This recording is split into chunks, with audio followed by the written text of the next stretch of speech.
नमस्ते। आज हम एक और उदाहरण देखते हैं। द्विघात कोई बहुपद दे रखा, उसके शून्य कैसे ज्ञात करते हैं। देखिए, मध्यपद विभाजन विधि बताया था मैंने पहले वीडियो में। X square minus 3 minus 7x, ये इस तरह का सवाल दे रखा है। देखो, द्विघात बहुपद का व्यापक रूप होता है, उसके अकॉर्डिंग काम करना है। द्विघात बहुपद का जो व्यापक रूप में एक्स स्क्वायर वाला पद पहले होता है, फिर एक्स का पद होता है, फिर अचर होता है। तो इसको पहले अपन सेट करेंगे, इस पूरे सवाल को अपन को सेट करना है। तो 6x² माइनस 7x, ये पहले आ जाएगा और ये वाला बाद में चला जाएगा, -3। इस तरह से बहुपद अपना व्यापक रूप में आ गया। अब अपन को क्या करना है, इसके द्विघात बहुपद के शून्य ज्ञात करने। तो मैंने तुमको मध्यपद विभाजन विधि बताई थी। मध्यपद विभाजन विधि में क्या करते हैं, सबसे पहला काम अपन को रफ में करना है कि जो अचर है, अचर और x² का गुणांक, उन दोनों का गुणा करना है। अब यहाँ अचर क्या है, 3। क्या है, अचर 3 है। और x² का गुणांक क्या है, 6। क्या है, 6। अब इसमें इन दोनों का गुणा किया तो क्या है आपके पास, 18। अब 18 के ऐसे दो टुकड़े करने हैं, ये गुणा करे तो वापस क्या आ जाए, 18 आ जाए। अब पहले देखो कि 18 कौन कौन से पहाड़े में आते हैं। 18 9 के पहाड़े में भी आते हैं, है ना। 2 के पहाड़े में 9 बार आते हैं। तो अपन 9 और 2 दो टुकड़े लेंगे, 9 और 2 तो 9 दूनी 18, और 9 में से 2 के तो अपने पास 7 आता है। मध्य पद आना चाहिए, बीच वाला पद। देखो, गुणा करे तो ये वाला पद आना चाहिए, जोड़े या घटाए, दोनों में से एक सवाल पे डिपेंड करता है, क्या करना है, जोड़ना है या घटाना है, वो सवाल पे डिपेंड करता है। ठीक है, चिन्हों के अकॉर्डिंग फिर काम करते हैं। अब यहाँ पे अपन को 7 चाहिए, तो 9 में से 7 गए तो कितने, 2 सॉरी, 9 में से 2 जाएंगे तो कितने बचेंगे, 7 बचेंगे। तो 9 और 2 टुकड़े लेंगे अपन, 9 और 2, और 9 माइनस 2 करते तो अपने पास क्या आता है, 7। ये बीच वाला पद है और ये वाला गुणांक है। ये गुणांक कहाँ से आया, अचर और x² का गुणा करने पर। ये प्रोसेस सबसे इंपॉर्टेंट है, तो इसको ध्यान में रखना आपको अच्छे से। ठीक है, अपने पास टुकड़े मिले 9 और 2। अब 9 और 2 टुकड़े यहाँ पे कैसे रखते हैं, देखिए 6x², वो बीच वाले पद का गुणा है। अब माइनस का 7 चाहिए। अब 9 को मैं माइनस में रखूंगी, 2 को प्लस में रखूंगी, तो अपन को माइनस का 7 मिलेगा। ठीक है, 9 को माइनस में 2 रखा और 2 को रखा प्लस में रखा, तो 7 माइनस 7x कैसे मिलेगा, -9x, और प्लस 2x से अपन को माइनस का 7x मिलेगा। और अचर पद ऐसे के ऐसे।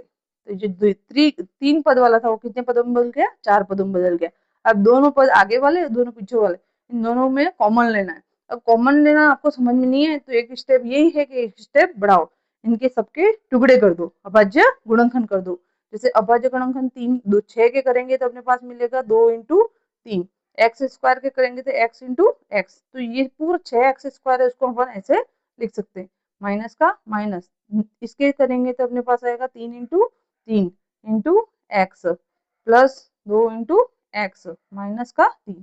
अब देखो, आगे वाले पद यहाँ से यहाँ तक है ना, और पीछे वाले पद ये रहे। ठीक है, अब आगे वाले पदों में कॉमन लेना है और पीछे वाले पदों में कॉमन लेना है। अब कैसे लेते हैं, देखो, सेम जो है उसको ले लेना है। अब यहाँ पे 2 है, यहाँ नहीं है, 3 है, तो ये 3 इसको गोला कर दो, नहीं समझ में आए तो। ठीक है, एक एक्स है तो ये एक्स है, यहाँ पे भी है, जो भी अपन ने गोला किया उसको बाहर निकाल लेते हैं, 3x।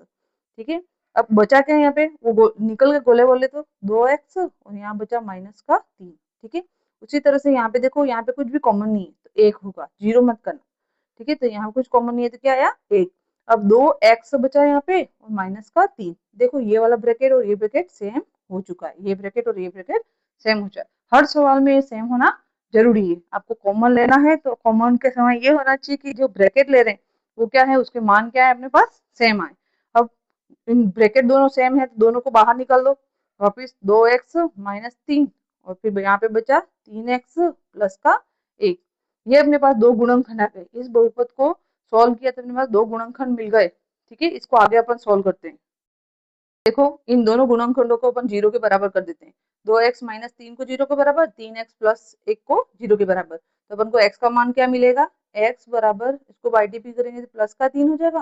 तो ये 2 है तो वो गुणे में है तो यहाँ नीचे आके बटे में हो जाएगा, 3/2। यहाँ पे क्या मिलेगा, ये बाई टी पी करेंगे तो क्या आएगा, माइनस का 1, और ये 3 बटे में आ जाएगा तो माइनस का ये 1/3। अपन को क्या मिला, x के दो मान मिले।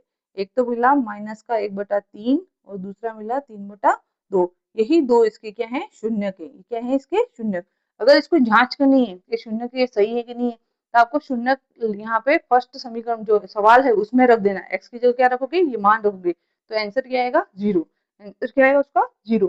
ठीक है, तभी वो सही है वरना गलत है। इस तरह से अपन द्विघात बहुपद के शून्यक निकालते हैं। मोस्ट इंपोर्टेंट है ये टॉपिक, है ना। इसका एक सवाल 100% आता है और 2 नंबर में क्वेश्चन आता है। ये आपको सोल्व करना ही करना है। प्रैक्टिस करो। विशेष ये ध्यान रखना आपको रफ वाला काम विशेष, ठीक है। इसको अच्छे से ध्यान से देखो और ये रफ वाला काम आपको पहले से करना है अच्छे से। Thank you.